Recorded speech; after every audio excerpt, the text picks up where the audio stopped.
Welcome back to the Before AGI podcast. We're diving deep today, folks, Deep dive.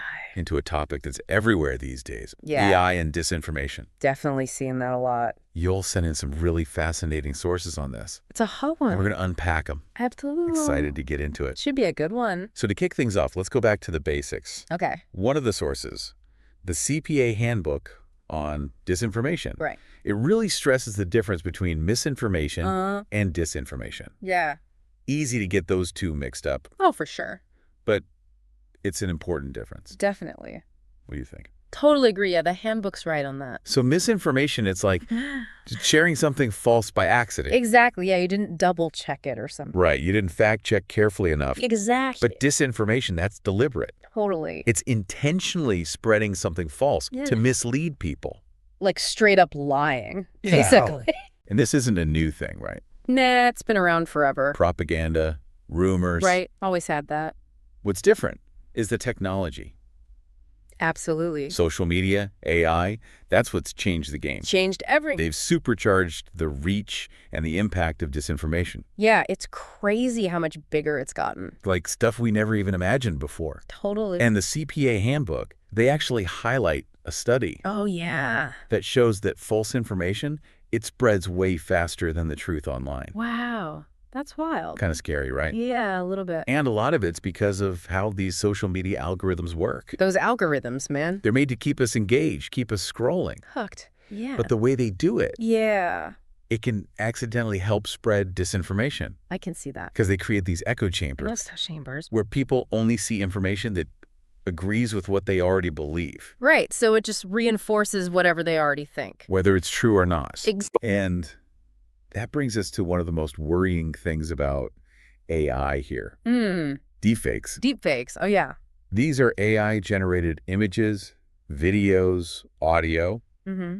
and they can be super realistic. Scary realistic. It's tough to tell if they're real or fake. Definitely. Like that picture of the Pope Oh, yeah. The Pope and the... in that stylish puffer jacket. Remember that? Yeah, that was crazy. It went viral. I totally thought it was real for a second. Same here. That's how good they are. And it's not just images either. Oh, no way. The CPA handbook, they mentioned a deepfake audio clip Really? of a UK politician. No way. Which one? It went viral too. Wow. So this stuff can have real political consequences. That's crazy. Yeah, I didn't realize it was that serious. It's wild It's stuff. definitely wild. Yeah, it's pretty mind-blowing how real those deepfakes look. It really is. Makes you wonder, Yeah. how do we even spot them? That's the million-dollar question right there. For real. That's one of the toughest challenges. So there's technology being developed to try to catch deepfakes, but it feels like we're always playing catch-up. It's like a cat and mouse game. Exactly, an arms race. Yeah, as soon as we figure one out, they come up with something new. Exactly. Neat. I read this article from Science Daily Oh, yeah. talking about researchers Okay. trying to identify these like fingerprints. Fingerprints. Yeah, little tiny traces left behind by AI video generators. Interesting. But even that has limits, I bet. especially with these brand new AI models popping up all the time. Right, always changing. And to make things even tougher, What's that? there's this huge funding cap. Oh, no, really? Yeah, the Bloomberg Originals transcript pointed it out. Uh-huh. The money going into deepfake detection, Yeah. it's tiny compared to the billions poured into making those AI generators. Oh, wow, that's a problem. It's like we're giving the bad guys all the tools. Kinda, yeah. But hey, there's a bright side. Oh, good. What's that? AI can actually help us fight back against disinformation too. Really? It's not all bad news. Okay, good. I was getting worried. AI can be a powerful tool Yeah. for analyzing patterns Oh, okay. in language, images, networks, you name it. Makes sense. So it can actually help us spot fake content That's cool. by finding things that we humans might miss. Right, because it can see things we can't. Exactly, like inconsistencies, anomalies. Stuff we wouldn't even notice. And one source mentioned this idea of AI-assisted fact-checking. Oh, that's interesting. Imagine AI working with human fact-checkers. Like a team. Yeah, sifting through all that online information, That would be helpful. flagging potential lies. So it's like speeding up the process. Yeah, exactly. Helping us debunk fake news faster. Sounds promising. But we got to remember, even AI fact-checking has its limits. Oh, right, of course. Algorithms can be biased, Yeah, true. and they might not always get the subtleties of human language and trickery. So it's not perfect. Not a silver bullet, no. Okay, but it's still a good step. Definitely a step in the right direction. Yeah.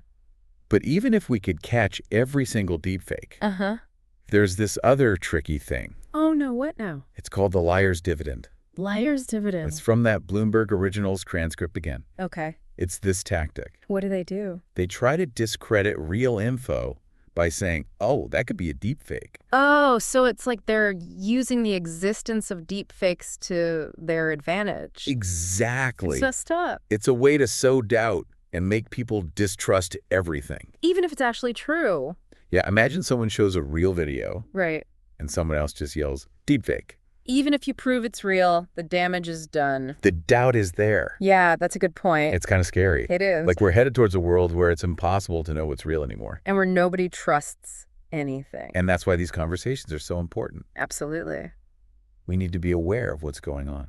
Yeah, we can't just ignore it. Understand the consequences. And be careful about what we believe. And how we share information, especially in this age of AI. It's a whole new world out there. It really is.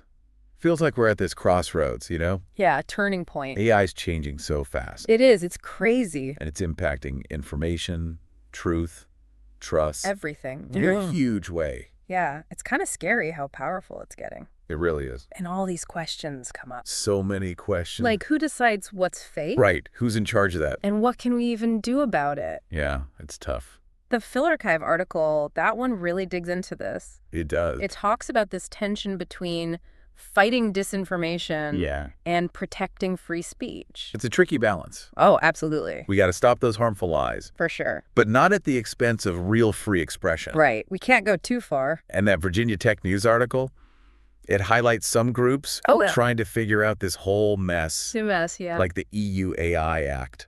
Oh, right. I read about that. It was in that How to Combat Misinformation piece. Yeah, that's the one. It's trying to put some rules around these high-risk AI systems. Especially the ones that could be used to make harmful content. Exactly. Smart move. But rules alone, they aren't enough. Nope, definitely not. We need people to be smarter about the information they consume. Be more critical. Right. Yeah. Exactly. Critical thinking, media literacy. Check your sources, all that. And verifying information from multiple places. Yeah, don't just trust one thing you see. All these skills are essential now. With all this AI-generated stuff floating around. It's a whole new world. Totally. We can't just absorb everything we see online. Got to be more active. Ask questions. Look for biases. Look for other sources that say the same thing. Right, corroboration. That's the word. And that I am vain rubric from the How to Combat Misinformation article. Oh, yeah, that's a good one. I love that thing. Me too. It's really helpful. It makes you think about Okay, let's see. independence of the source, verification, authority. Oh, the importance of. It's all key to figuring out if something's credible or not. Absolutely. So as we wrap up this deep dive, Time flies. what's the big takeaway for you, dear listener? Let's see. I think it's this. Real and fake, that line's getting blurry. It really is. And AI is a big part of that. Yeah, for sure. So we got to be careful out there. More vigilant, more skeptical. Don't believe everything you see. Exactly. Even if it looks and sounds super convincing. It could be a trick. It could be. A carefully crafted illusion. It's wild stuff. It is. It's a whole new world. And technology alone can't fix this. Nope. We got to work together. Absolutely. Develop AI responsibly, educate ourselves, and be committed to the truth. I like that. Commitment to the truth. It's a challenge, but we can do it if we all work together. Yeah, I agree. We can't give up. This has been a fascinating conversation. It really has. Learned a lot. And super important. Definitely. If you enjoyed this deep dive into the world of AI and disinformation, be sure to subscribe to the Before AGI podcast. For more explorations into the world of AI. And if you want to learn even more about AI and get some practical skills, check out Ian Ochieng AI on YouTube. Tons of tutorials and insights there. Stay curious, stay skeptical, and keep asking questions. The future of information integrity depends on it. Couldn't have said it better myself. Until next time.